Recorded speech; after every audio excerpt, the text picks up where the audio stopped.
What are you doing? Yeah, I had if anybody needs a coffee, you have about 1 minute to grab yourself a coffee and a cookie, and we're gonna get this meeting underway. Thank you.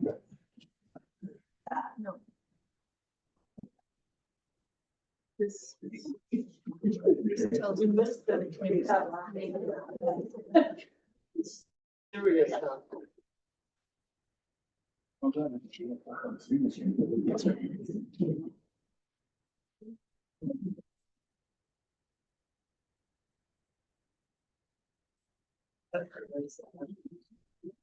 still want to get it out. I guess.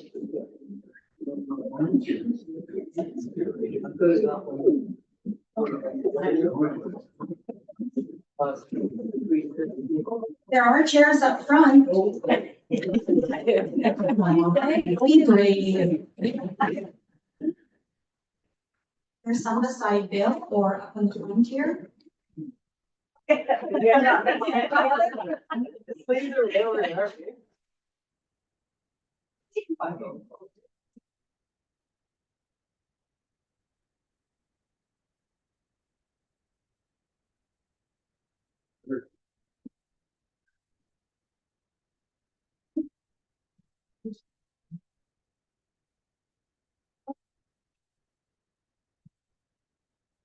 Okay, well, I think we'll get started. The committee here would like to say thank you. Another great turnout.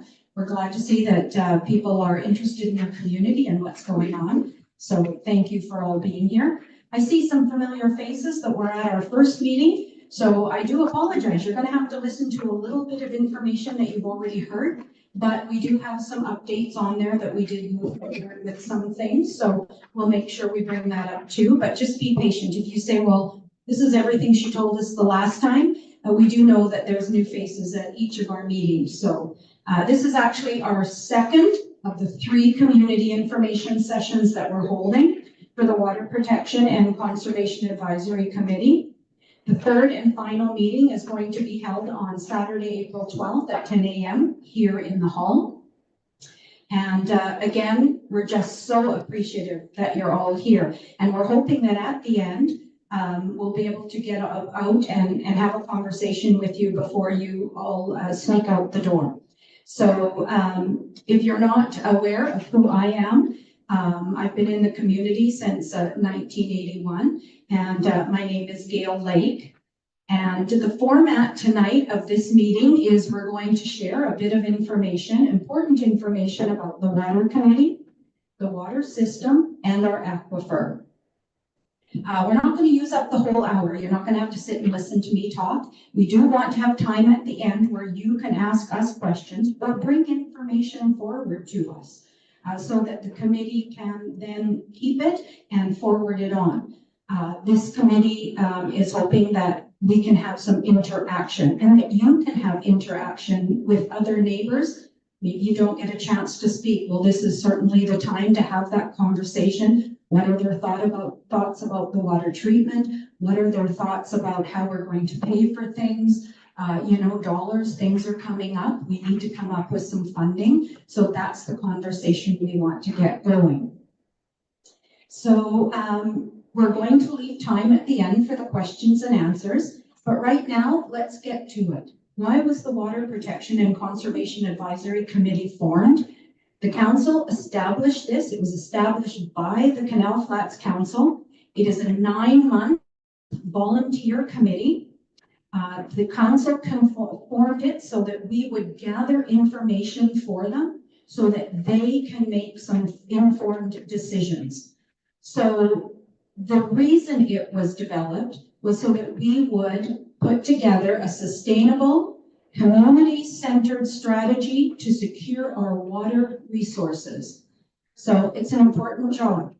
So back in July of 2024, the council posted on the newsletter that anybody that might be interested in being part of this volunteer committee to please put in an application. It was almost an application, a letter of why you wanted to be part of it, a little bit of your work history, and the council went ahead and made their selections. There was actually 4 applications that came in, and 3 of those 4 are on the committee. So let's find out who your committee members are. So the council wanted a representative from our local health organization, and that's Interior Health. So I'd like to introduce to you Jennifer Beverly, and she is the Environmental Health Officer with Drinking Water Systems Program.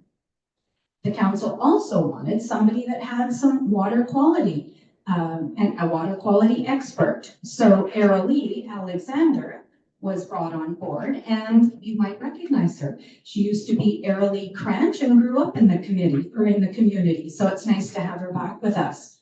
She holds a Master's of Water Science and Engineering, an environmental professional in training, and she also is the vice chair for this committee. They asked a member of the Canal Flats Council to be a part of our team, and Justin Stanbury is a part of the committee. However, he was not able to be here this evening. 2 community representatives were also included. One was Mr. Sean Doherty at the end, and he's been a community member forever, really? And then also myself, Gail Lake, and I was elected as chair of the committee. We also asked if maybe a member of the Public Works would also be part of the team, and Chuck Prompt stepped up and said he would love to be part of the team. So that is our committee, and our goal is to report to council in June of this year with written terms of reference, of which are going to safeguard our community's water resource and quality while striving for sustainability for generations to come. So we do have some specific things that we've been asked to do, and we're going to go through those just a bit later. So all of us have been very lucky over the years. We've got good water. I did not really pay any attention to the water system until I got onto this committee. You turn on the tap, good water comes out, lots of water comes out. I've never had a problem where we've had no water. I mean, maybe a short period, but never any days or anything. So we've been pretty lucky, but I'm not sure if everyone here knows what our aquifer actually is, where it comes from, where it goes, and where is the catch zone. So where are the things that could affect that quality of water? And so now I think we should call upon that water expert, Aralee, and she'll give you an introduction to our Canal Flats aquifer. Expert's a strong word. So I did this last time, but the aquifer is basically the same footprint as our town. So everything that we do on top of our water supply. And so the water comes from the Kootenay River and it flows under the town all the way to Columbia Lake, and it comes out at the wetland area at the source of the Columbia Trail. And on a good day, you can actually see the groundwater bubbling up there because the water density is different because of the differences in temperature. And you can see like little blobs of weird water coming up, which is pretty cool. But yeah, so it flows underneath, and our wells are on, I think you have on your sheet, you can see where our wells are. I don't know if you can have it. Are they on there? So the catchment zone for those wells, because they're sort of on Beatty Avenue, close to Granger, it flows pretty much from the old mill site. Just the 300-day zone is just beyond the river, flows to the wells in about 300 days. And so that 300 days is what we consider the guideline for bacteria to be taken out of the water. So like the bacteria that's in the water that's in the Kootenay River, it gets taken out on its way to the wells. And so that 300-day matters because within our 300-day boundary, we do have our sewer system and a hobby farm. So those are probable sources of contamination. And yeah, that's the aquifer.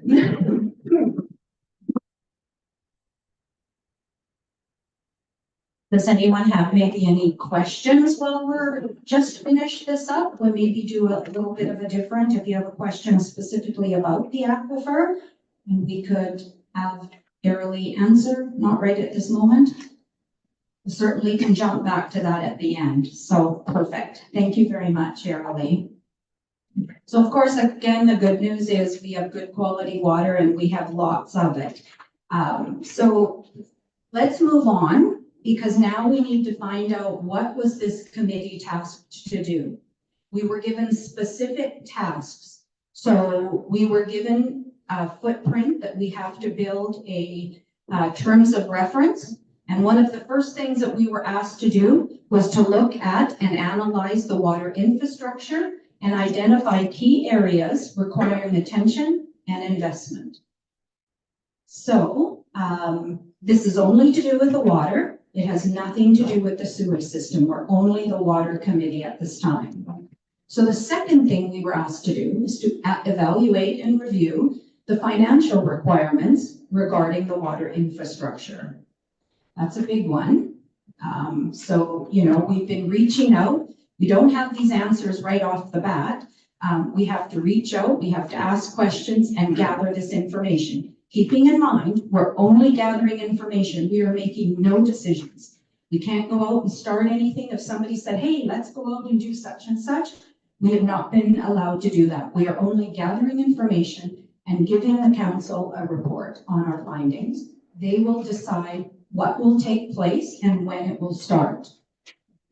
The next thing we were asked to do is evaluate the existing bylaws and policies related to water. So we're to look at some of the policies. Some may need changing, some may need some upgrading, and we may come up with some new policies. So we have been reviewing those. We're also supposed to identify and propose measures to mitigate the potential risks of contamination to our water. And we must include those potential risks that were listed in the GARP report. Now, there were quite a few of you that were at this meeting last time. How many of you actually went online and actually got the GARP report and actually took a look at it? Good job. Yeah. Okay, we should have got prizes. So the GARP, the word GARP stands for Groundwater and Risk of Containing Pathogens report, and that is in the aquifer. So that report was asked to be done, Interior Health requested it. It was completed by a company called Atkins Realis, and it was done in May of 2024.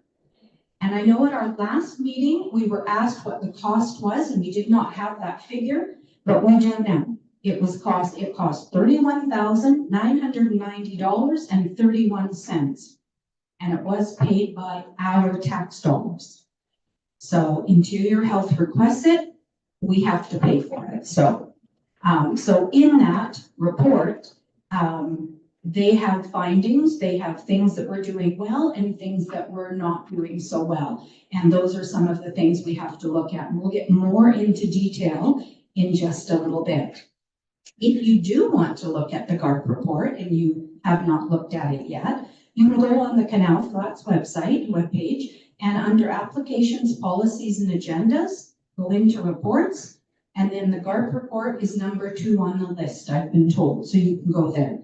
If you can't find it, please send an email to the water.committee@canalflats.ca website, and I'll send it to you.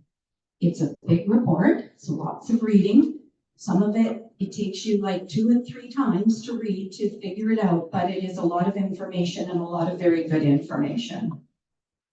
So the last thing on the list for our committee was communication, correspondence with the community members to get you involved, to hear what you have to say, because this is a community-based decision and sustainable program that we're supposed to be building.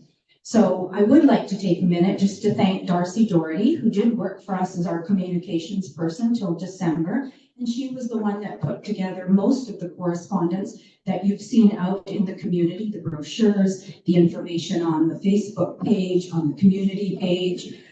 She also did couple of other things that we've been using. So she did all of that before she left in December. So we want to thank her very much. So our committee has been meeting twice a month since September. We've been bringing up this information, these references, and we've been discussing. The first time we met, we kind of all, I know Shuck was as a water expert for the system, and Era Lee has been with water systems before. I have not. It was a big learning curve. On our very first meeting, we were taken out on a tour. We got to see all the wells, we got to see the water reservoir, and we started talking about all the different things. I did kind of wonder what I'd gotten myself into, but I have since then learned an awful lot about the water system. It's actually quite interesting, and we're very lucky that we have as good water as we do. But as we've all been talking already, there are some potential risks that we have to try to mitigate. Because we have been asked, you've all heard, to put in a possible water treatment. So that is something that we're having to look at and find funding for if that does take place. So our team has been working hard. We've been meeting twice a month. The meetings are about an hour and a half. And that doesn't mean it stops there. Everybody has been involved in research, reaching out to other people, to other CAOs, to other areas that may be in the same situation of us, and asking what are they doing so that we're gathering this information for the council. So now that you know what we were supposed to do, and you know that we've been meeting since September, let's give you a quick overview of some of the findings that we've come up with. So in the first one, they asked us to check key areas requiring attention and investment. We really do feel that one of our major issues and challenges is the fire hydrants. They have recently changed the BC fire flow requirements, and we do not meet them. There is a chance that some of the hydrants may not be pumping at a level that if the house beside that hydrant were to start on fire, it may not work properly to really put out and mitigate that fire. Plus, we worry that if we don't have that, we don't have a fire hydrant or fire department. If we don't have a fire department, does that mean everybody's house insurance, fire insurance goes up? So these are things that we're not saying that they will, but we're thinking we have to think ahead. We're trying to mitigate potential risk, and this is one of them.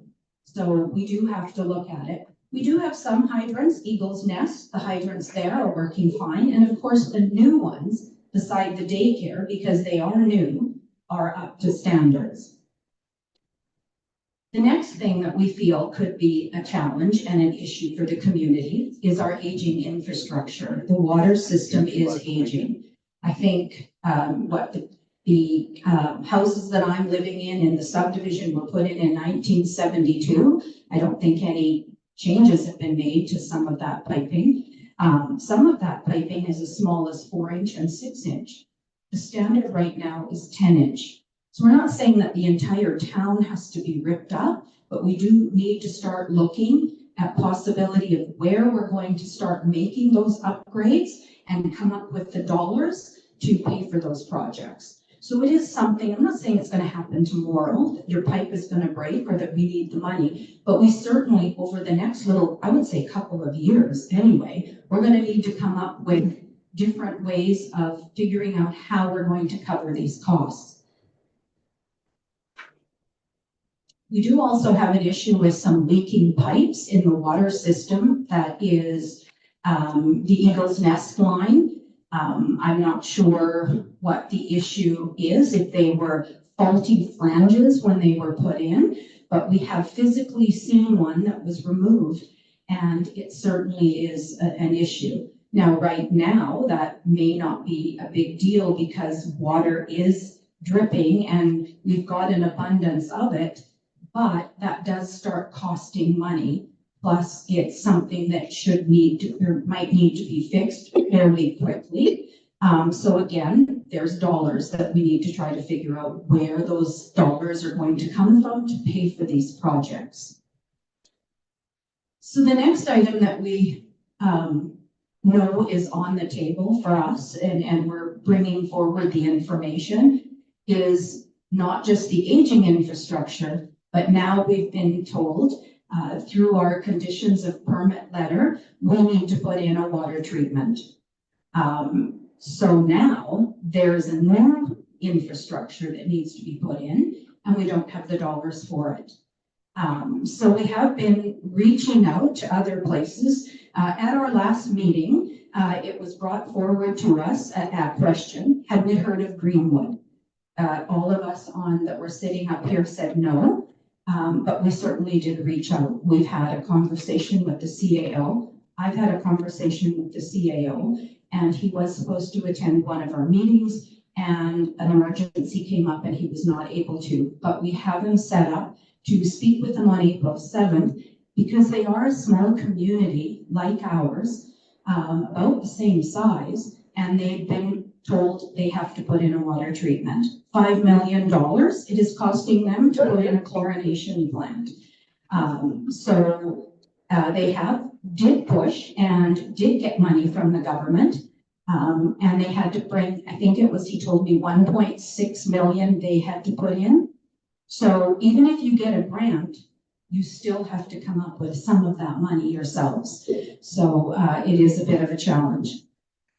We do also have a payment that needs to be, we have a loan, $1 million loan the town got to merge the Eagles Nest water system into ours. So we do still have those payments. So I'm not saying that's good or bad. I'm just saying that's something that we have to consider, because that is still a challenge. Those are payments that need to be made.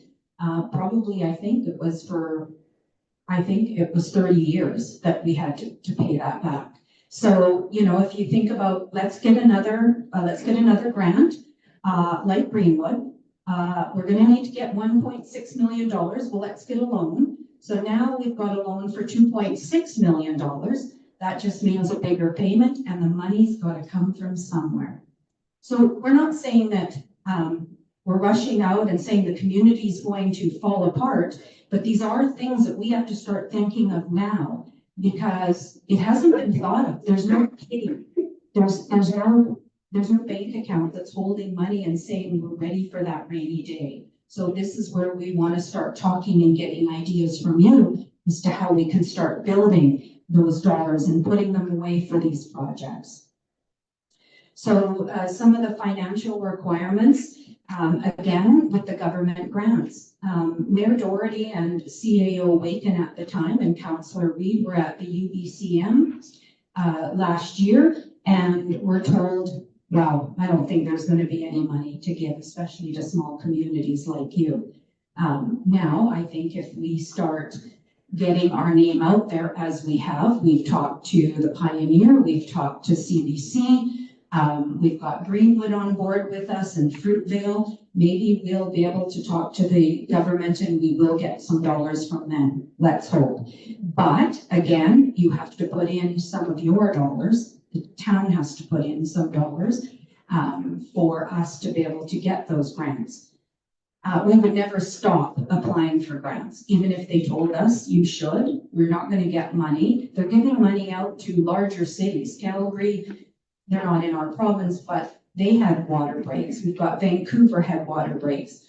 We had Montreal had water breaks. It seems like everybody has got this challenge of aging infrastructure. It seems like it's all coming at once, and we're not alone in this situation.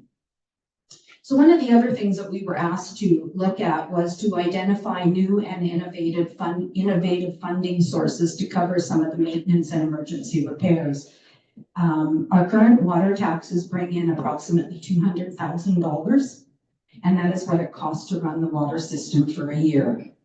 So anything major, we don't have the money to fix it. So they want us to start thinking about ideas. How can we think outside the box to make use of our community to bring in funding without doubling your taxes right off the bat?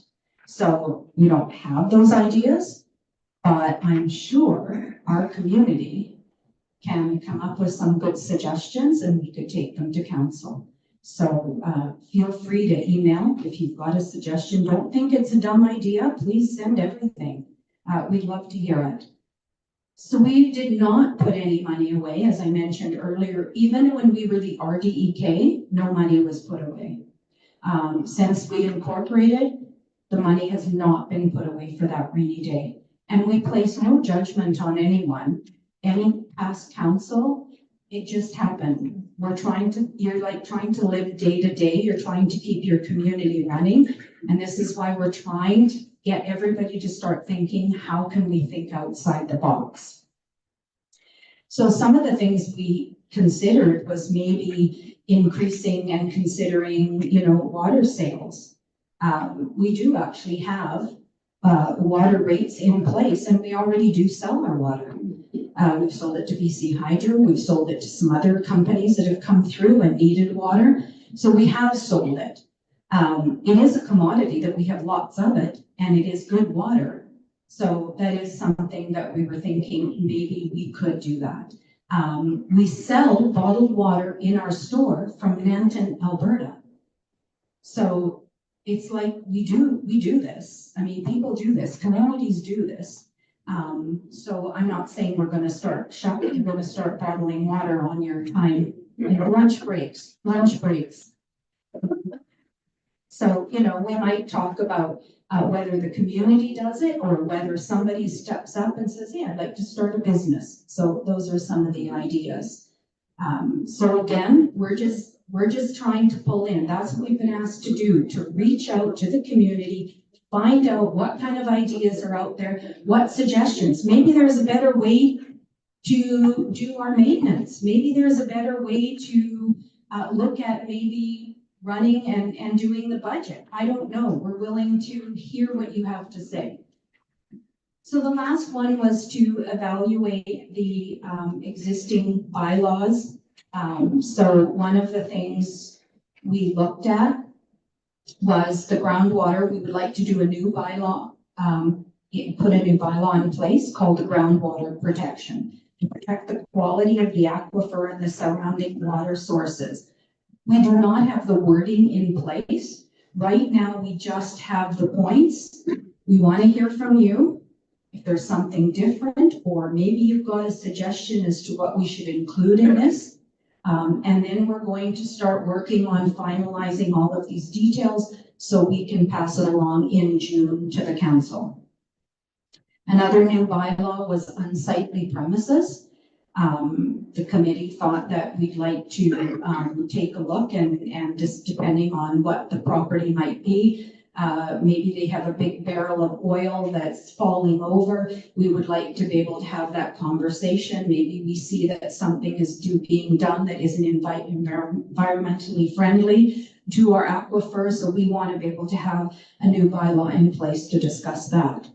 We also thought maybe we need a bylaw that does green fertilizers for your lawn, for your flowers, no toxic chemicals. So that's a suggestion that we're thinking of right now.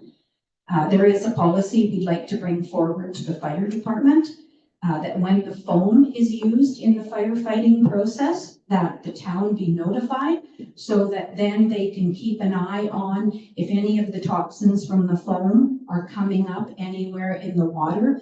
Do we want to keep track of that, because the foam is, I guess you would say, quite toxic. Airly is the one that, if you have a question about that, she could address that further. Another one is we wanted to follow up with the businesses regarding their spill containment.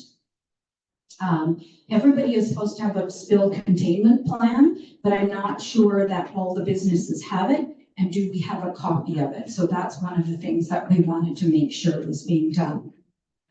So we wanted to also identify some sources of the water contamination and propose measures to mitigate them. So the GARP report that again can be found on the website, mentions that our 3 wells are quite shallow, that we also should be looking at the dormant wells within the community to make sure that they are capped off properly. We have an aging waste management system, so we need to make sure that we start looking at that, because if a pipe were ever to break, it's breaking in the middle of our aquifer. So we want to make sure that we keep an eye on that. Derelict vehicles, we want to keep that, we want to look at that and keep that under our unsightly premises. It could be leaking oil, it could have other contaminants that are seeping into our aquifer. And the septic and sewer systems. You know, not everybody is on our town sewer. There are some that have a septic system, to no fault of their own by any means. It's just we haven't done that upgrading, and we would like to see the community get an upgrade and get the sewer lines out to everybody in the community. Because we're just not sure, are the proper sewer systems or septic systems being used? I remember somebody digging something up, and they found that their septic system in one of their, in their yard was an older Volkswagen Beetle, but like a car down there, and then had pipes and things. And so that is not the correct way to put in a septic field, and can cause some issues, of course. It's in contaminants. Animals, it was mentioned on the GARP report that livestock, the hobby farm, that and due to animal waste is also a contaminant.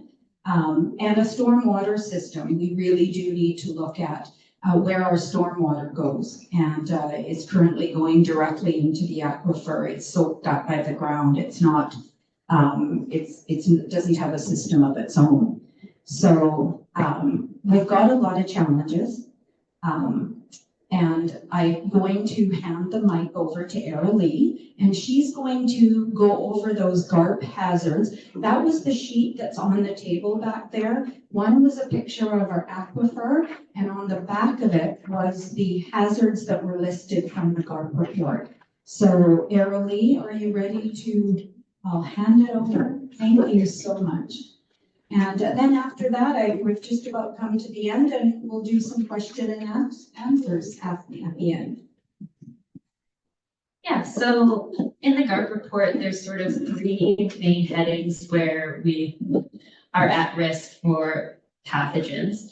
So one has to do with the well construction. I believe it's 2 out of the 3 wells are not up to the surface sealing specs or the floodproofing specs. So if there were to be a flood, then we could get floodwaters going right into the wells where we're pumping out of. So there's no cleaning as it moves through the aquifer, and that of course would not be good, but our main well is up to spec. So that's good news. But yeah. And then the other heading is well location and siting. So the wells are less than 15 meters deep. And that's the number that the government has sort of decided is a risky number, but in general, as a rule, the deeper the well is, the less likely you are to have pathogens in it, because if you think about it, most of the stuff that we do is either on the surface or, you know, how deep are the sewers? Like a meter below? 3 meters? 2 meters, yeah. So the deeper the wells are, then the safer we are from that sort of contamination, but our wells are not very deep.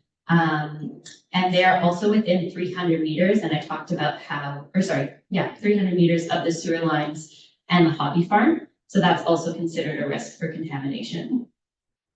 And then the last heading is the aquifer type and setting. So our aquifer is highly vulnerable. It's also really productive. So it's kind of a double-edged sword, because we have a sand and gravel aquifer, so a lot of water can move through it, which is awesome. We're not running out of water anytime soon.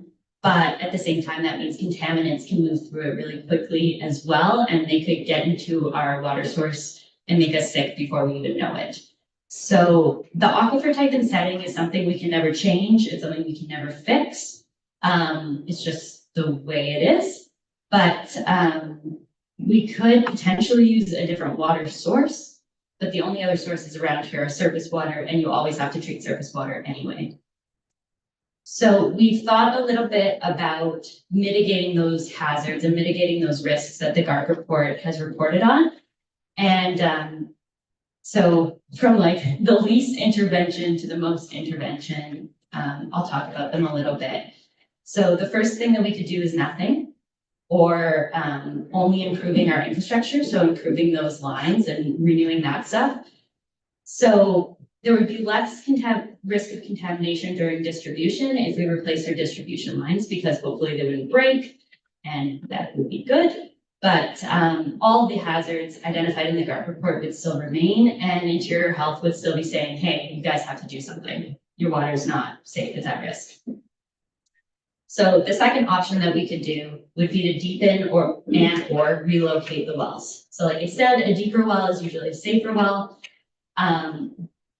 And we could potentially try to move them away from the sewer lines and the hobby farm, but that place is actually really hard to find because our town takes up almost the entire footprint of the aquifer. There's not really a great place that screams like, nobody's around me. So it has to be like 300 meters away from residences, from septics, from sewers, from any livestock. And that's actually really hard to do in our town. So, and it has to be 300 days of flow away from the Kootenai River as well. So that's hard to do. We might not be able to do it. We might be able to do it, but we would probably have to get a consultant to come in and do a well siting study, and that's expensive. And then the wells themselves are also expensive, and especially so, like the deeper you go, the more expensive it gets. So those are kind of the benefits and the drawbacks of that. And then another sort of idea that has been brought up would be just test the water more. We test the water for bacteria, we test it for other contaminants. So what if we just tested it for bacteria more? So the trouble is the labs that do the testing are in either, I think, Calgary or Kelowna. Calgary's closest. And it takes like a full week to get results back. So from the time you take the sample to the time you get results, a lot of people could get sick if there was bacteria in it. So that's really hard to do. There are some testing methods that are not accredited, so the government doesn't they don't quite believe them, or they don't put enough stock in them, or maybe not enough stock in them, but they're not accredited. But they can get results within 8 hours, and those are usually used in food production situations. But they can be expensive as well. And like I said, they're not accredited, and we would still have 8 hours between sampling and getting the results that could also make people sick. And so then the other mitigations would be to do a non-fluorine treatment plant. So something like UV or ozone. So UV and ozone are nice because they also kill bacteria. UV doesn't do a great job of certain types of viruses, but it would still really, really reduce the risk of viruses and bacteria. They also don't leave anything behind in the water, so they don't change the taste, they don't change the smell. But of course, they are the more expensive options. And they're not super common in BC, especially in small towns. So most people go for chlorine. And so it could be hard to find the parts. And hard to find the people that can like service it and things like that. And so then we get into chlorination, and there's a few different ways of chlorinating, but they all involve chlorine. They all slightly alter the taste and smell of the water. They can leave disinfection byproducts, which we know are not healthy in high concentrations, but in low concentrations, they're generally safe. And again, the chlorine would get rid of all of the risks that we talk about in the GARC report. So it would make everything safe up to what Interior Health wants for the water to be considered safe. One thing about the disinfection byproducts is that our water has very low organic matter because it's groundwater. And the byproducts are made when the chlorine reacts with those organic matter. So if you don't have a lot of organic matter, we're not going to have a lot of disinfection byproducts. So we'll have less of a change in taste and less of the things that are not so good for your health. And I think that's it. Anyone over here have anything to add to that? But we have thought about many options.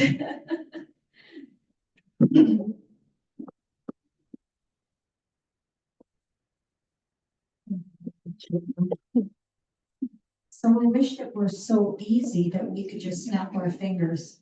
It's gonna cost and I'm not sure. We're gonna try our best to mitigate as many risks as we can. That's gonna be our suggestion, right? Is to try to mitigate as many of the risks that we have. And then maybe, you know, it'll change when the treatment plant would be put in. This is not gonna happen in 6 months. We're not gonna be putting a treatment plant in. We don't have any money. But we do need, the first thing we need to start doing is mitigating those risks. It's just like, I think most of you heard when I said at the first meeting, it happens, right? Things change, just like seatbelts. I remember being pregnant with my daughter, so it was in the 80s. All of a sudden they decided that, yep, too many people have gone through the windshield or whatever their idea was. All of a sudden they want to mitigate the risk, so we started wearing seatbelts. We did it kicking and screaming. Some people refused to wear it till we got fined, and then we had to start wearing it. And now it's just, you put your seatbelt on to drive to the store. This is kind of the same thing that they're asking us to do, is mitigate the risks. They don't want anybody getting sick. There is possibility, as I brought up in the last meeting, there have been communities where people have gotten sick and died. You know, in Ontario, I had the suggestion, you know, the example. I know people thought it will never happen here, and I'm hoping it never does. We're certainly not a committee that's trying we're not trying to change your minds. You're entitled to have your opinion. What we're asking for is your help on the different ways that we can mitigate the risks, some suggestions on how to bring in, how the committee, or not, I'm sorry, the committee, the council and the community can start making money, bringing money in so that we can do some changes to the community. We can start changing and bringing in some dollars so that we can start doing some upgrades. That's what we want you to start doing. The committee is not here, as I said, to change your minds. You're allowed to have your opinion. And we want to work together with you to get your ideas to us so we can get them to the council and then in our report. And then the council, we're going to certainly include in our report that they should make sure any decisions that they're making, the community should be involved. They should be told, maybe have an opportunity to vote on if it's something that we can say yes or no to, and get you involved in that. And I would suggest if you have something that you want to bring forward, you should be speaking to one of your council members and having a conversation with them. If you don't feel like you want to talk to us, all the council is aware of what we're doing and is aware of what's happening in the community, has read the SCARP report and does know the things that have to change. So in having said all of that, I want to thank you for your time. And I think we'll open it up to some questions and answers, but just before we do that, I'll maybe just see if the committee has anything they want to add just before we open that up, and we'll just then we'll open it up to the floor. Sean, would you like to say? He's good. Sean's good, doesn't matter. Sean, that's not like Sean. Jennifer, how about you? No? Okay. Lee, you've. Okay, well, I'm gonna hand it over. When I was talking about the ozone and the UV, I forgot to mention that they don't protect the water after it leaves the treatment plant. So if something happens in the distribution system in our old pipes, it could get contaminated before it gets to the tap, whereas chlorine keeps it safe from the treatment all the way to the tap. That's what I forgot to say. I thought Chuck was gonna say something. Are you sure? Come, you ready? No? Okay. So I guess we'll open it up to the floor, and does anybody have any questions? Where's all this contamination coming from? The risk, I'd like to know what risk you're looking at. Okay, so the risk that maybe I'll let, Jennifer, do you want to speak to part of it? And then maybe Aralee, because you've kind of brought up some of the mitigating of the risks. You want to answer that as well? Okay, so I'll hand the mic over to Jennifer first. Thank you. Yeah, so it's kind of outlined in the chart that Aralee was talking about. Essentially, most of the risk for groundwater comes from municipal septic systems or sewer systems. So the gravity mains, the forced mains, those can leak over time. And if you're within that capture zone for your well, those feces can come towards the well. And essentially you can get bacteria and protozoa and viruses from human feces. So that would be the main concern, I think, here. But also the wells are quite shallow. So you could get surface infiltration, it's like precipitation or flooding potentially. So anything that's on the surface of the ground around those wells could potentially seep down and get into the aquifer. Else that I missed? So what you're saying, just to clarify, so what you're saying is our main risk is our sewer system. Like, I'm confused because this is supposed to be about our infrastructure for cleaning the water, and then we're on to sewer systems. And like, it seems like a whole other page that the community. So I think everybody came to this meeting, the very first meeting that we had in January, thinking that this was about a water treatment plant. That this is what this committee was put together for, and that this is what the meeting was, to stop. We've actually had some committee members that joined the committee thinking that I'm joining the committee because we're going to stop the water treatment plant. But this isn't what we're here for. It's not just the water treatment plant. The reason the water treatment plant is being brought forward in the terms of the conditions of permit is because of the risk that we have to our aquifer. We live on top of our water. Anything that sits on the ground. Now, we have been very lucky. It was brought up for 40 years. We've lived in this community. We've never had any problems. You're right. I agree. We've lived in this community for 40 years. We've never had any problems. What Interior Health is asking us to look at now, and it's happening in all the communities, all across BC, this is part of it, is potential risk.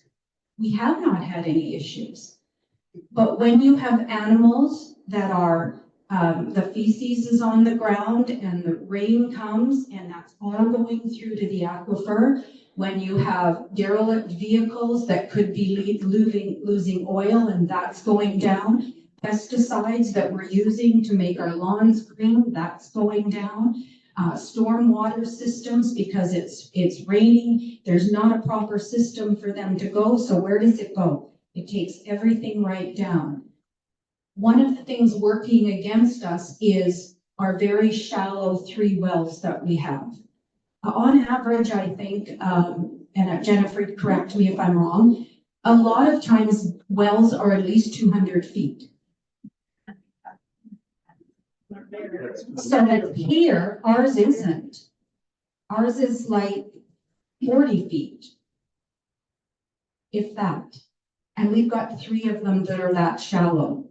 So what it means is, if the top of your soil is here, and you're funneling the water through 200 feet to go to that deeper well, it gives a chance for all of the contaminants to be worked through and it filters it. We have a shallow filter and our water moves very quickly through the system. So we're being asked, it's not just about the water treatment plant, it's about mitigating the potential risks. And the council has asked the committee to also bring up the idea of funding. We need to figure out how we are going to pay for all the things going forward. We are only right now, with the taxes that come in, covering the day-to-day operation of the water system.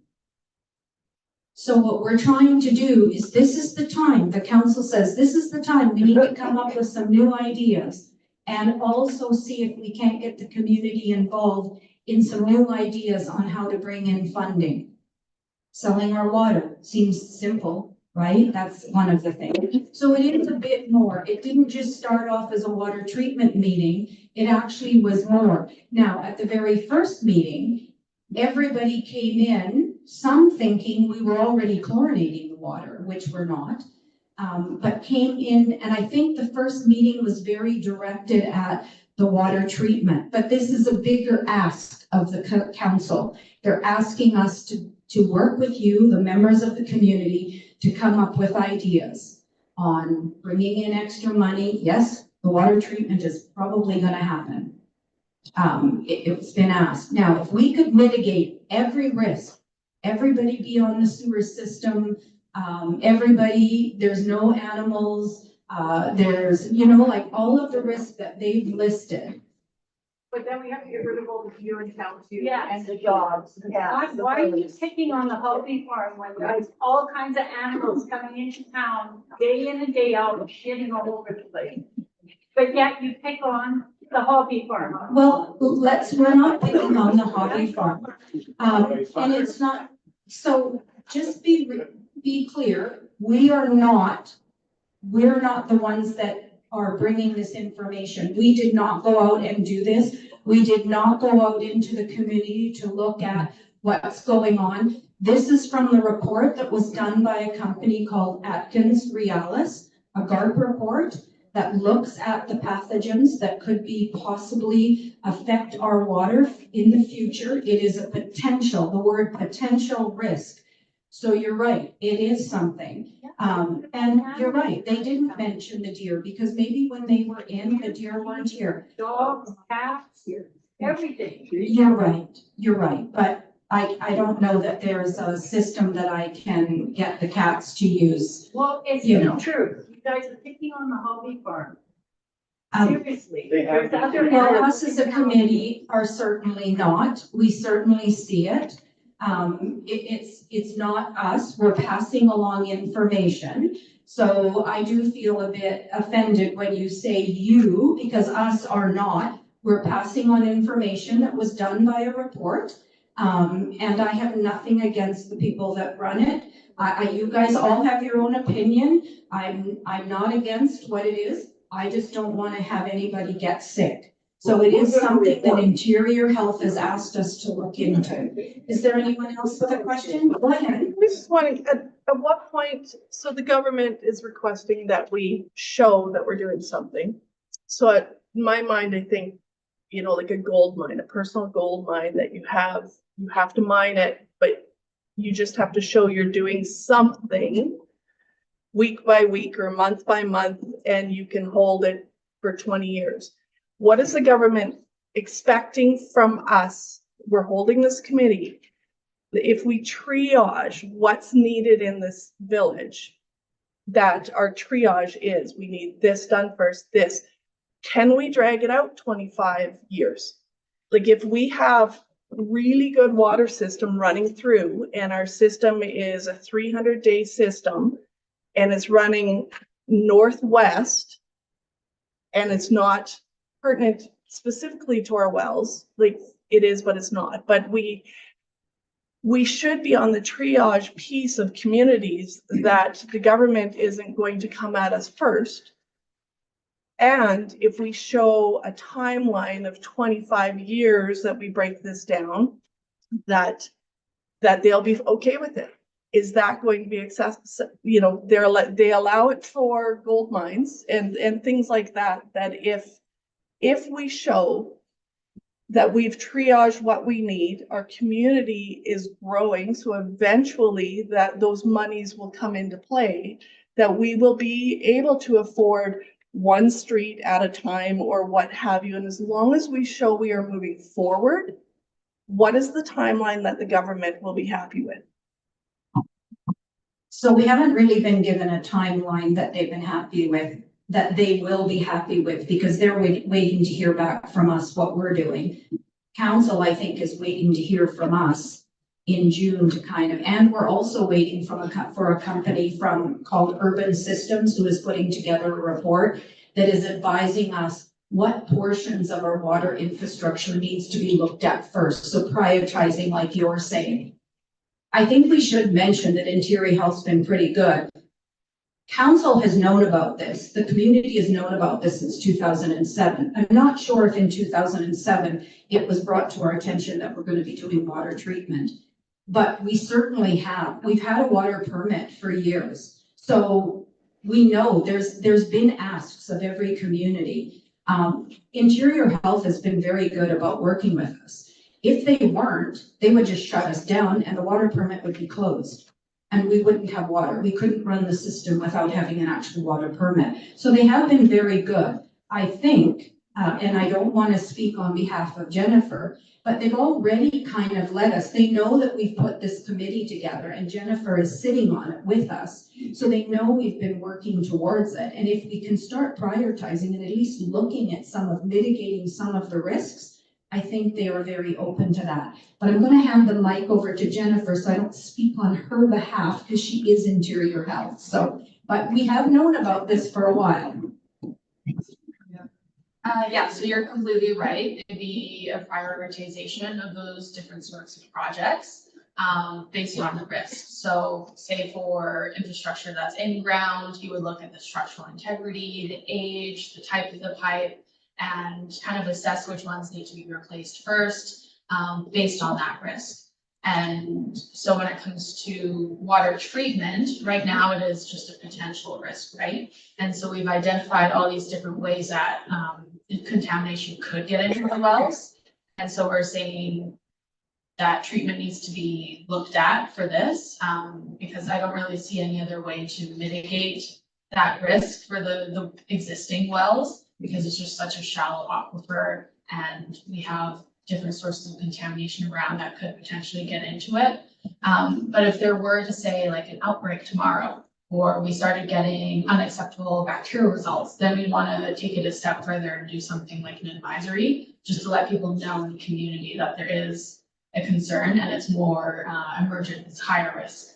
So yeah, we definitely work with the communities to figure out what to do next based on their priority, kind of what capability they have for administration, their financial capabilities, what grants they get. So it's very collaborative. It's not just a must do this immediately.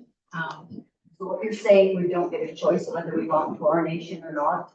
That doesn't seem fair or right. Yeah, chlorination is just one of the different ways of disinfecting drinking water. Ariely was saying that you could do like ozone or It UV doesn't matter, treatment, it still filtration. alters the water, any Yeah. filtration. I've been here 63 years in June, not one issue with the water. Yet Cranbrook, Timbermere can't drink their water. Then they've got boil water. And it's not because something's wrong, it's because it's been over-chlorinated and then now they really can't drink it. Now, we've been forced to do that. I think it's a shame. We have the best water around. And I agree. Like, this I is agree. not right. We don't even have a vote on it or nothing. Something's screwed up with this whole system. Yeah, it's not right. I just can't believe that all the years that the mill was here, we've dumped thousands of gallons of fuel in the mill yard. They used to put PCBs on the road, Jack. On the road. And we checked our water on a monthly basis. Was never anything wrong with it. Now that the mill isn't here, I don't see what the problem is. I think we've got less derelict vehicles. Yeah, it's one of those things that when you're testing for bacteria in water, you're only testing for E. coli and total coliforms. You're not testing for viruses or protozoa. So we use E. coli as an indicator of fecal contamination. So far the bacterial results I think have been pretty good for the wells. But we're saying there's the potential for risk in the area. That's what I hear is potential. Yeah. Potential. 63 years, no potential. I just don't understand this potential stuff. Yeah.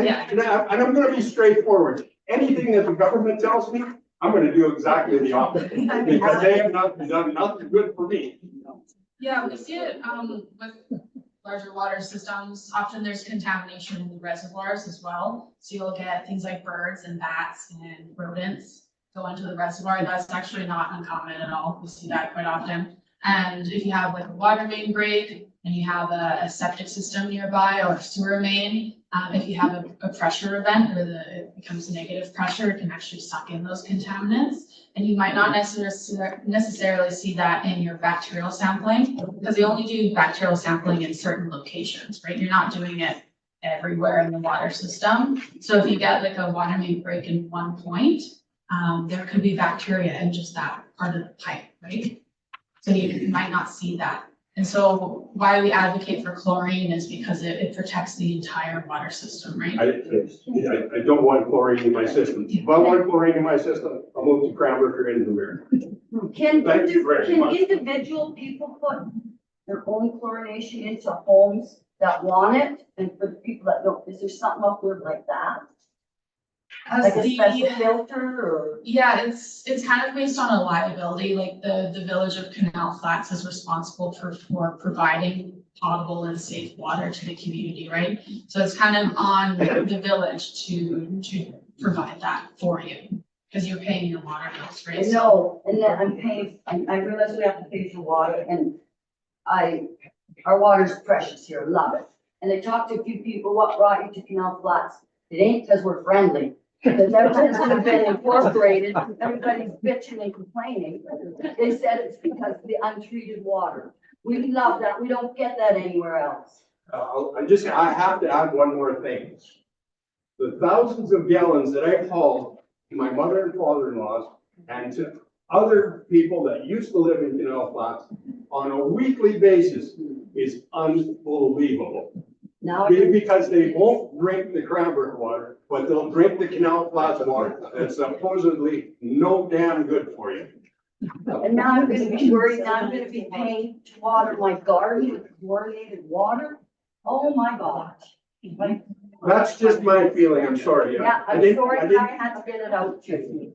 Nobody usually listens, so. Okay, well, maybe Marie, you're standing up and ready to go, so. Yeah, I'm just gonna change the tone a little bit. I'm sorry, I forget your name. Jennifer, sorry. But what I don't forget is that you talked about a reservoir and how that could be a problem. And I know we replaced our reservoir in 2014, and that was part of the $1 million that also ran the line out to Eagles Nest. It was not just for Eagles Nest, the $1 million. We built a brand new reservoir because we had problems at that time with quality and quantity. And so we did that. And at that time, of course, we had all the engineering reports done. And just so you know, at that time, we did ask if we needed to move our wells somewhere. And at that day and age, we did not need to move our wells. So this is a new regulations coming in. If I can just go back to the reservoir for a moment. You haven't mentioned it at all. I'm thinking the capacity is still good because in 2014, I think it was, we had it for 1,500 people. And everybody was happy because we met the fire flows at that time, which have changed now. But do we have to change the reservoir? Is the reservoir still good?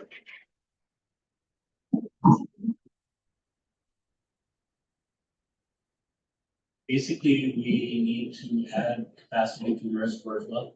With the change in fire flow regulations requires more water. We're right on the edge, for lack of a better term. We're slightly too small due to change in regulations and fire flows. At the time it was built, it was good. It was overbuilt. Now it's too small. Is that just because of the size of the pipes, or is that the size of the reservoir? Size of the capacity. If we increase the pipe, that helps with the fire flow, but we still need capacity.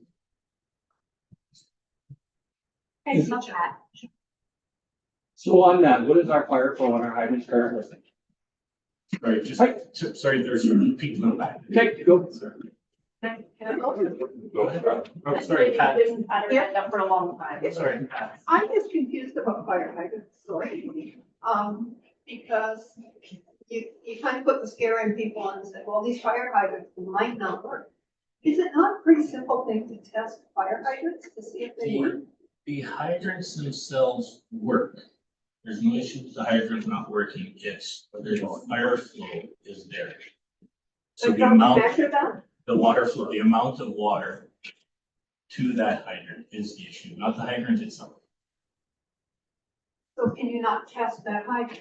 Yes, we have tested the hydrants, that's why we And the have the fire. hydrants are not working. The hydrants work themselves, they just don't have adequate flow to the hydrant. Well, when So you the say volume it of works, water won't be enough. The volume of the water is not adequate.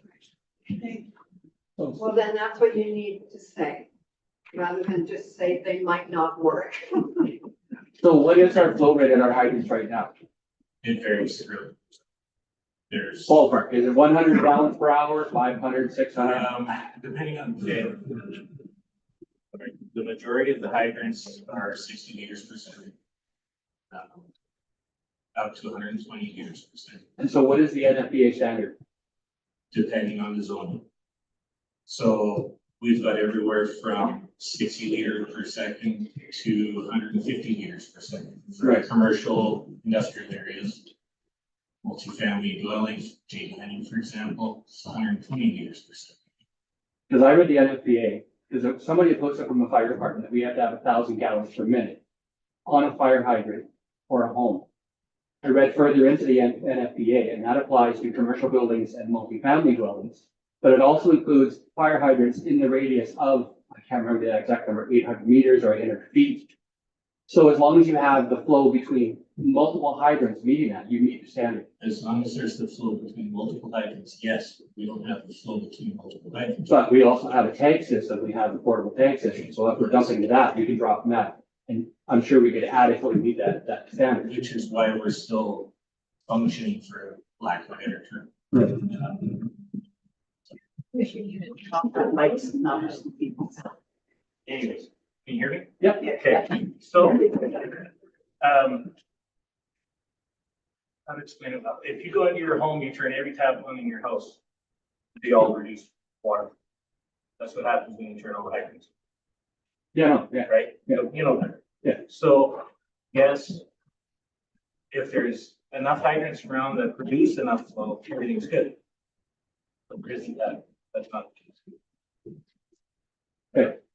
Do you think we need to be banning potable water for fire protection? No. Water, river water. No, we don't need potable water for fire suppression, it's just that's the easiest way to do it. Instead of running multiple water lines everywhere. Trying to the same water system. So you can have the water like that. Yes, but it's double the price, basically, if you have to run. Not really. Yeah. It's double the price to run two water lines. They have tree on Sorry, Kevin. So the existing wells, can we dig them deeper, or can you not, do you have to go to a different well, to find? The depth of the wells is pretty much set by the aquifer. No, Like if the aquifer is only so deep. yeah, but our ones are like less than 15 meters, and I think the deepest well I saw that was drilled in the aquifer.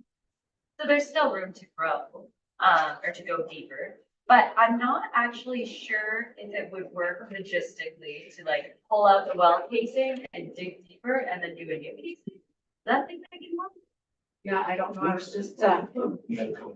then we'd have more layers of. Yeah. Filtration. That's one of the things we're suggesting is with new wells.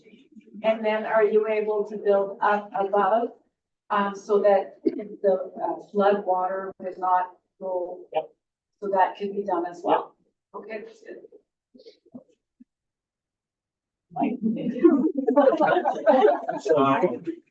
Urban Systems, in the last meeting, you said you were hoping to have a budget number for some of the infrastructure upgrades, but it wasn't available at that time. No, we just received a draft version of the report we're waiting for. So then we need to review, go through for even little things like spelling mistakes. It needs to be reviewed before a final draft comes to us, then we can go price it. I have a question about the water testing. So you test the water and we don't get the results for a week. What do other cities do? Like, does it take a whole week for the test? And I know the test gets to Calgary the next day. Why does it take a whole week? So with other systems, like, in water treatment plants, does it take a week for them to get the result? Why does it take us a full week? You know, so that there's a potential for E. coli to be in the system for a week before we even know. You know, what do other systems do? Large municipalities can test their own water or something. Yeah. They have funding for that. And it's so the actual testing is shorter. So why does ours take a week? It can take up Up to a week. to. But so we get our water sample the very next day to Calgary, but why does it take them? We Days. typically will have a result back by Thursday. We sample Tuesday, we can have it back by Thursday. Right. Sometimes it takes longer. You have Escalab. Do you pay more and then you get the water results? right I away? think it's 48 hours for the bacteria to grow on the plate. Okay, Yeah, usually they incubate it for around 48 hours, but it depends on the test. that they're right. So doing. all systems would take 48 hours. Yeah, yeah, Doesn't unless matter you're where using you're at. a specialized lab where you can. Sure. Right, but so if we did testing every single day, would that mitigate our risk for, you know, to make the interior halls happy that we're doing more to prevent? It would definitely improve, like, we recommend as much testing as you can possibly do, really, Right. what you can afford. But the bacterial testing only tests for bacteria, like that total coliform and E. coli. So you're not testing for viruses, and viruses can actually travel underground a lot further than the bacteria, because the bacteria are really big and viruses are really small, so they travel faster and can go further distances. So you're not necessarily getting everything. Do big cities test for everything? Like, No. what's the requirement? We No. just need E. coli Yeah, and coliform. That's all we need? Then why are we worried about viruses? You know what I mean? Like, I'm sure it'd be great to test for viruses, but yeah, nobody really does it. Right. I think it's extremely expensive, and I'm not sure how many laboratories actually provide that sort of testing. But there's a potential for viruses to cause illness, right? for sure. It's like anything, somebody sneezes on you, you might get a virus. Yeah. But you can. What, do we know what our speed of flow is? Like if we had a test site, say 40 feet or 100 feet away from the wells, a water test site, how long, because you're saying there's a 300-day flow. If we were to have something at 100 feet away from our well on the, because if it's flowing northwest, in that direct kind of line, how long would it take from that test site at 100 feet to get it to our well? So that 300-day line extends pretty much from the mill to the well. So it takes 300 days for water to move from around the mill to our well. I could come up with a velocity, but I don't have it off the top. That's, I'm just wondering, Yeah. so you're doing 300 days to get to our well, so that's say 900 feet, so technically it would be 33 days to go from 100 feet to our well. And as long as, if we stayed within an 8 or 10 day range of the flow, because don't forget our wells are up here and the flow is basically not going directly at them, but they're kind of on the edge. Our risk isn't as heavy as if it would be that we were down towards the Columbia, the beginning of the Columbia, like we're right on the edge, so you're not having that flow going in. Would that change anything? I'm gonna say it would be nice to see if we could spread this out until the government regulations changes 25 years down the road and comes up with a different idea, that we just start mitigating, fine, we start doing a test here, and as long as we know the direction of flow and we stay within, if we are testing once every 8 days, why not show the government that we're doing that and slowly build our infrastructure up, and hopefully the government will get smart one day and decide something different. So can I ask one straight up question? Have we ever had a bad test? Oh, sorry. Lady in the very back. It's just, yeah, Well, I put my hand up 3 times. Right now, not only issues, but the potential risk of coming from the sewer lines that are running above this.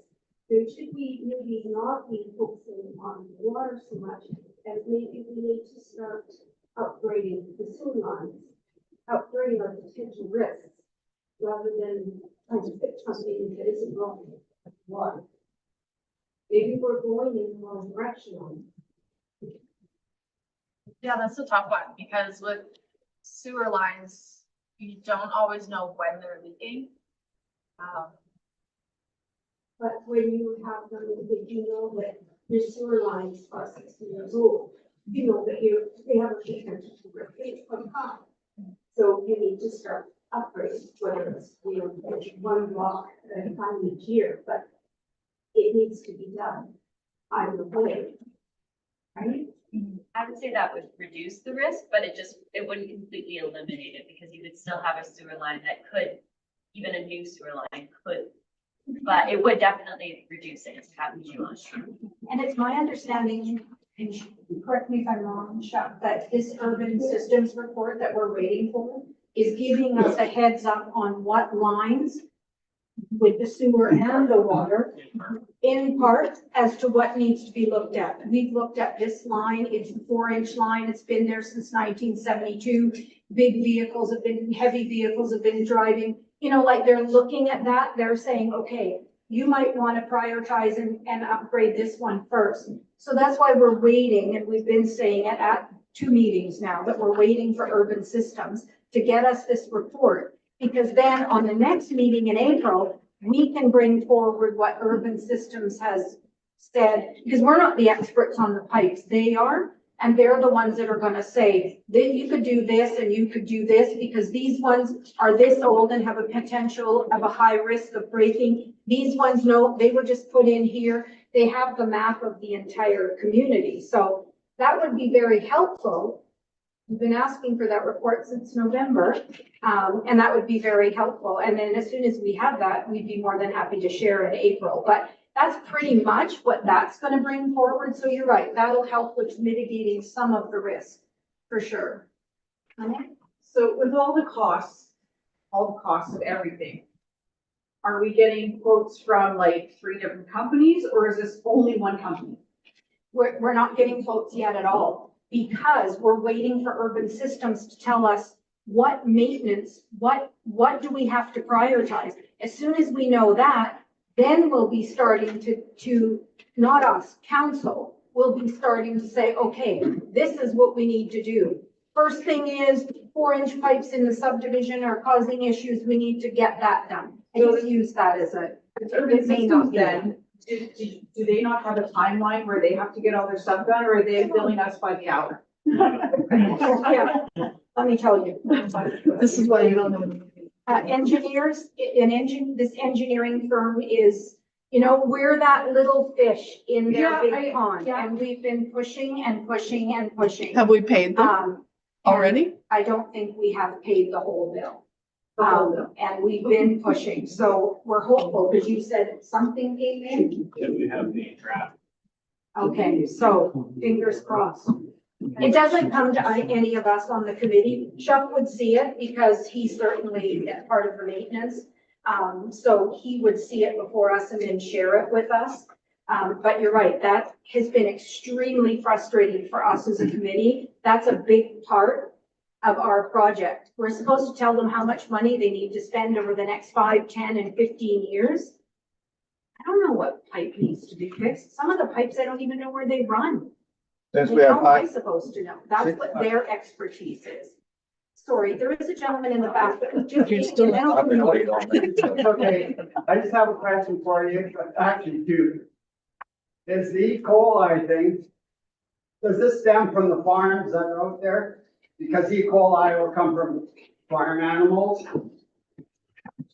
And one other thing I got to say, is if you guys hire a company to do all this pipe work and all this stuff, there's a lot of people that live in this community that can do some work.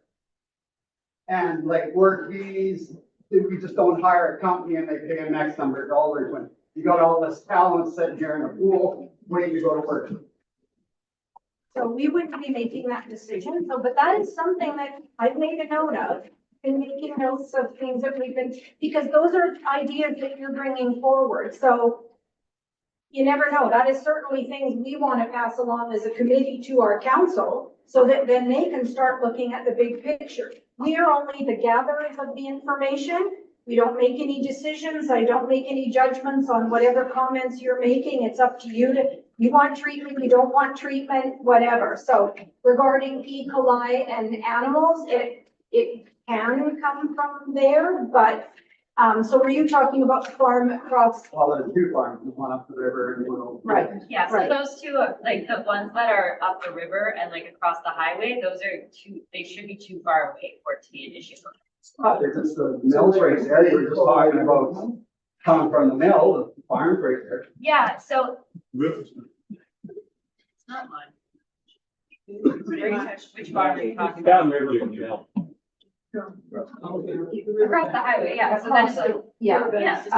Kind of up the So based on where our wells are and like the 300 days it takes for bacteria to get broken down in the aquifer, those ones shouldn't be an issue. But if there was a flood and then all their poop came over on top of But all town, that food goes in the ground, it goes in the ground. it does, but as water moves through the aquifer, bacteria eats other bacteria and it gets broken down. It takes about 300 days. Well, why are we worried about contamination? Because we live in the 300-day zone, we have two sewer lines, we have other animals, we have lots of other We stuff just said it all breaks down. in 300 days. Yeah, it depends on the pathogen, right? Yeah, 300 days is like the safe, the guideline for many bugs. But don't worry about the whole lot. Okay, go. All right. So first, my first question, because it seems to be the biggest point of contention, have we ever had a bad water report back? That we have to have a boil water advisory or anything, ever? Well, I think we've had one where, the coliform were above the Coliform, yes, acceptable but one. not equal. Okay. Just since 2021, we've had one. We've had some that have just been like at the maximum allowable. Right. But we've had one that was one over. Okay, excellent. And then the second part would be if we have a contractor in general who's not fulfilling their obligations, we have Interior Health through the government sitting on our board. I would suggest that a little word from them may get some people moving, since it's a government mandate, it seems to me, from what I'm understanding, on a basically brass tacks level, because I built full water systems, that was part of my construction company. I would suggest that people just have to understand this is a mandate. We're not getting away from it. No matter what we want to think, even if we have perfect water, that's part of why we moved here from Courtney. We used to put the chlorine in the systems. You prefer not to be a part of it, and that's one of the main reasons we really enjoy it here. But if it's a government mandate, we just have to come up with solutions, I would suggest, and that is what I'm hearing, we need this stuff, that's fine, but I really appreciate, we used to do that within the communities. We would get all local contractors. There's lots of equipment that goes down at certain times of the year, whether it's logging, whatever that looks like. Hey, we really need to come up with these solutions on, whether it's wet season and we can get in there with machinery that's not being used. or whatever that looks like, but it's a duplicit problem. We're being mandated and we've never had any problems with our water, right? So it's a hard pill to swallow. The next thing I have for you is, what are the ratio percentages that the government's actually going to help us or has helped the other communities? Because I haven't heard those percentages or numbers. Up north, First Nation, they still boil water after decades. Exactly, I know. I Like if understand. we stay quiet, will they forget about us?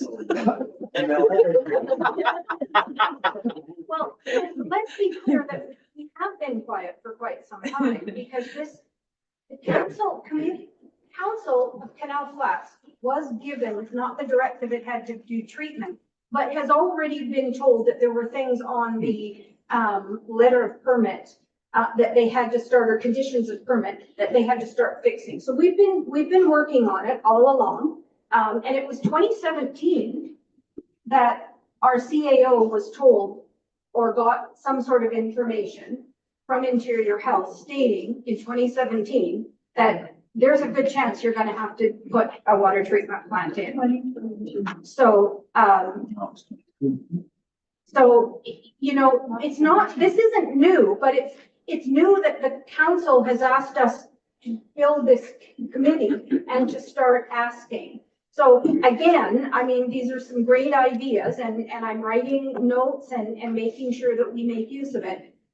We can't make any decisions. It's been some great ideas and some great discussion. We'll make sure, because this is what we want to do, is take it back to the council so that they can then start making decisions. And if we have the urban systems report and the recommendations from you all as a community members, this is what we are supposed to do. I can say good idea to everybody, and I agree with pretty much all of you that are here in everything that you're saying. But it's not up to us to decide, I'm going to agree with that person, but I don't like that person. That's not what we're here to do. We're only here to research, to find some of the information, to find out how you feel. Are we going to take back to the council and say, they're on board, they like the water treatment idea? Of course not, because you're all telling us that we don't want it. That is one of the first things we're going to mention to council. Can we stop it? I don't know. Maybe council will push it. I don't think we can, but these are the things that we're doing. So, you know, this conversation is amazing. You all coming out here and having this conversation is great. We can't do anything right now, right here.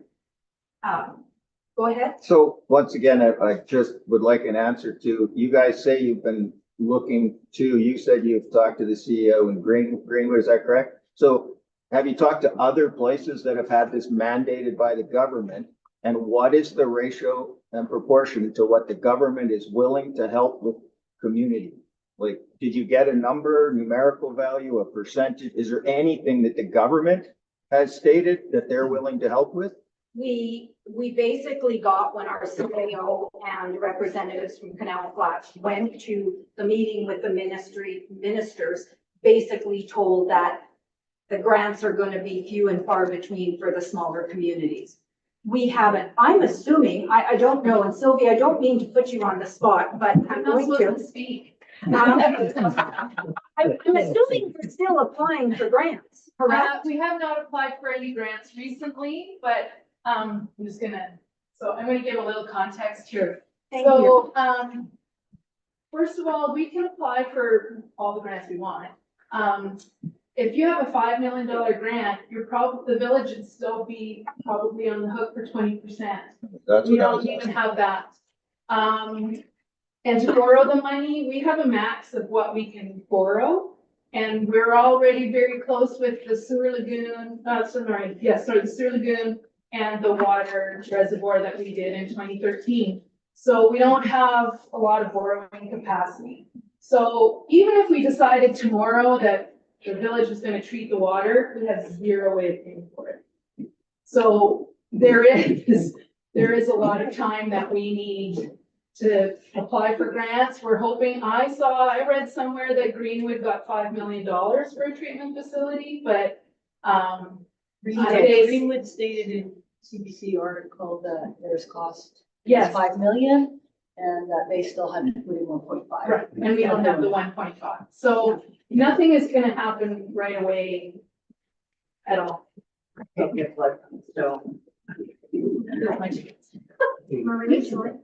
you. So, and just to help you out with your question, I thought somebody from council might stand up, but if Urban Systems has a contract, it's with the council. Yep. And they're the ones that have to push them off the water committee, No, I wasn't saying the water committee, but through the government, through Interior trying Health. to get them to give them a boost. I agree. Exactly, and it happens every day, because I got a few up my ass when I was building the water treatment center, so. But having said that, there's another, the reservoir was one of my questions. And one of my other questions is, the Village of Canal Flats has a strategic plan, and they're talking about reviewing, service bylaws and service areas. And also the council had, created a corporation, a water corporation. And I asked at that meeting if that corporation was going ahead, and I didn't really get an answer, just that we're thinking about it.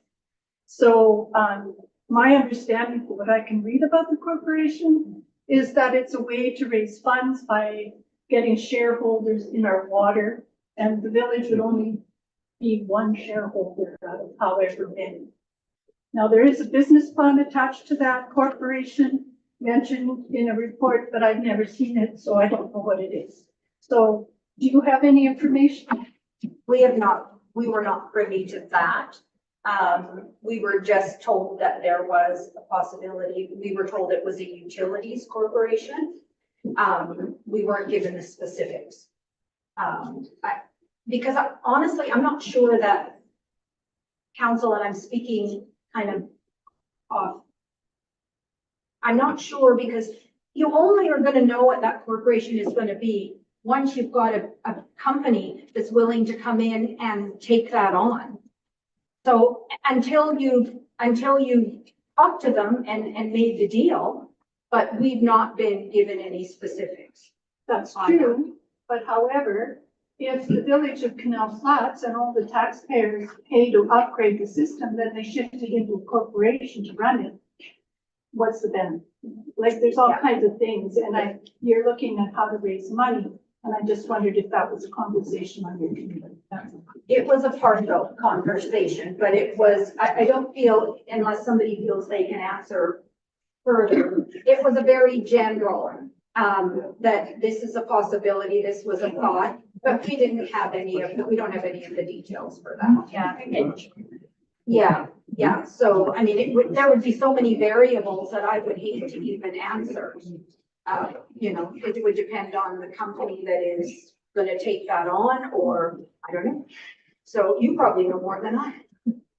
Go ahead. Based on the current economic situation with our trade war with the United States and all that stuff that's going on with that economy possibly taking a dip, I would recommend that we stop any and all capital projects until we figure out how much everything's gonna cost, including ongoing capital projects that should probably be put on hold until this gets settled out. Because if we continue on this route, it's gonna cost us nothing but money. And I know personally, for me, I've had to change everything to make sure that I can survive what's going on with this space. It's not our fight, but we're in it. Right. So I think a very prudent cost saving technique would be to just shut down any kind of business that's going on right now, any building that's going on, and just put it on hold until we can figure out where we are. I think spending money on something that's not really that we need right now is gonna be a really bad choice. Right. Seems logical. Certainly, I've written it down, and we'll certainly make sure that we, include that in the plan that or the terms of reference and the information that we pass along to council yeah, Well, these are essentially very extraordinary conditions. for sure. So it might take some really extraordinary ideas to stop, or at least stop gap what's going on. For sure. You. Jeff?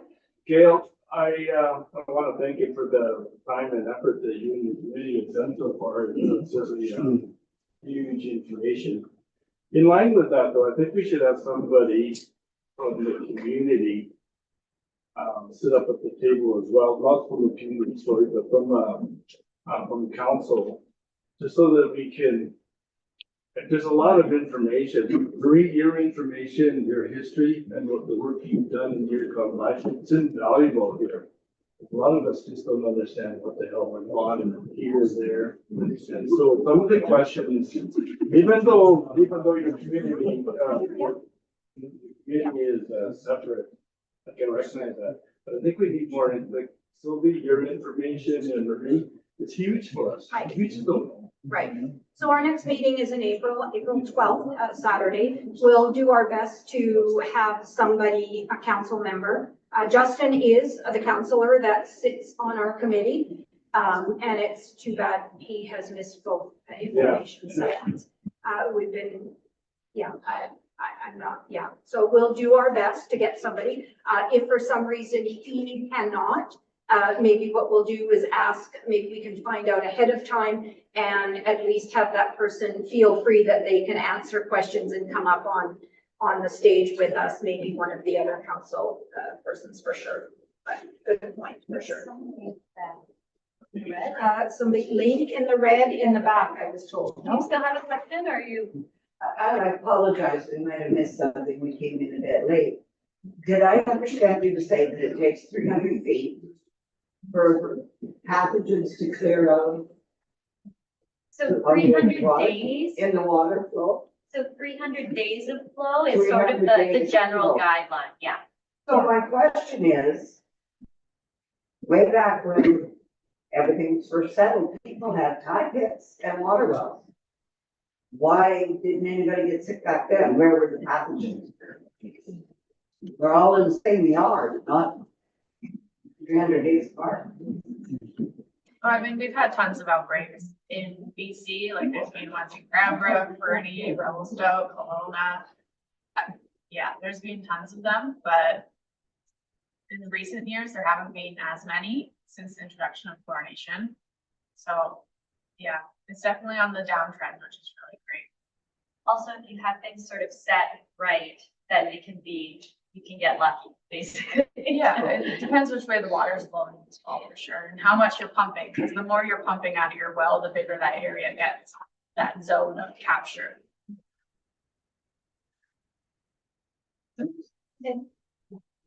Yep. Number one, I think it's unfair to compare our situation with Walkerton, Ontario.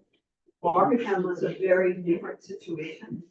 It was very intense farming near the water. So I think to bring that up is a bit instilling some fear in us that shouldn't be. The other thing is, I guess I'm reading here, thinking that we're given a list of things that need to be changed, but you really can't change them. And the government has mandated a water treatment system, and that's what is gonna have to happen. Am I correct, or am I being? This piece of paper that you guys got on the backside, Yeah, we got 6 X's. yeah. And that's why we have the mandate. Now, if we could figure out how to fix 4, 5 of the 6 X's, We have to fix all 6 X's, and we cannot. then we can get out money to the mandate, but that seems to be a pretty big challenge for us. We can never change the aquifer, like I was saying, and that's one of the X's. So, yes, you're right, Pat, that's the end. Yeah. Yeah. Whether we listen, that's a different question, but that's, that's where it's headed now.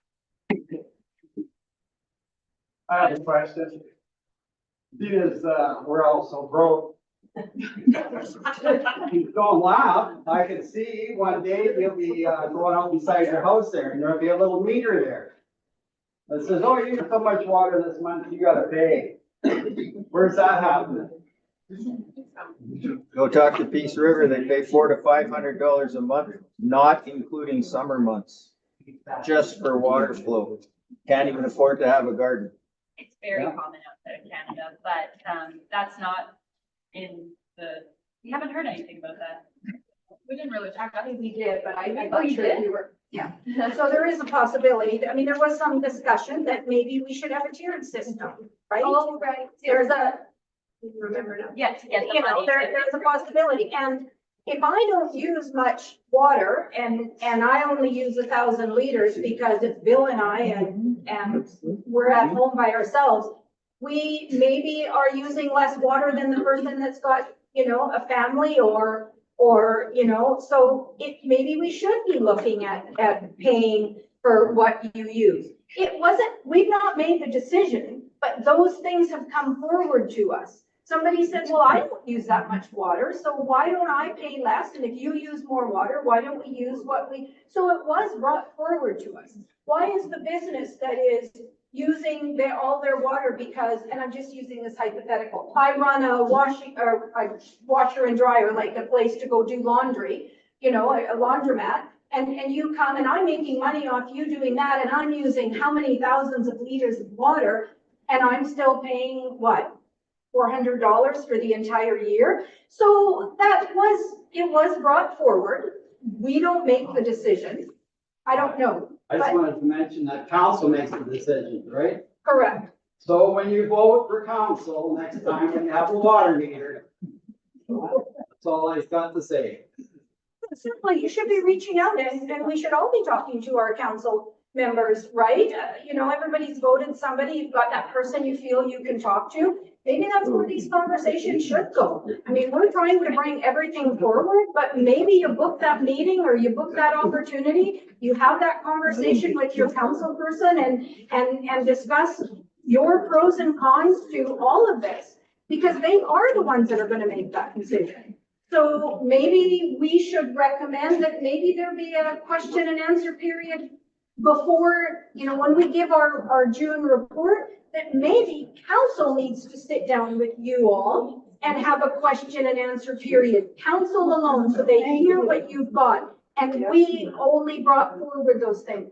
So good point. I can put that down, that maybe council should. have a- Write that down. Before you forget it. I will do that. I just have one question. I'm just reading your CBC thing here, and it's saying that Interior and Health letter warned that the village of warned village of the health orders, even closure of the water system. Can they actually shut down our water system? Like that's an essential, entity, right? So No, yeah, I don't know Yeah. where that really started from, but I've never heard of a operating permit being taken away or water systems being shut down. Like worst case scenario, an advisory to let people know that there's potential risk. Maybe like something to do with water licensing, because there's water licensing from the groundwater usage perspective. Yeah, the only like kind of comparable thing I've heard of is if the government actually dissolves and then the regional government comes in and starts taking over the water system. Now, I've never heard of a permit being taken away because it's actually more of a health risk for people not to have any water, right? Yeah, we need flushing toilets and running water, so.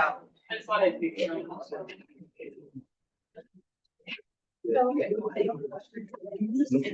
Yeah, thank you. Thank you, and Gail. Fantastic speaking. I watched you on the video the last time. Thank you, everybody, for coming.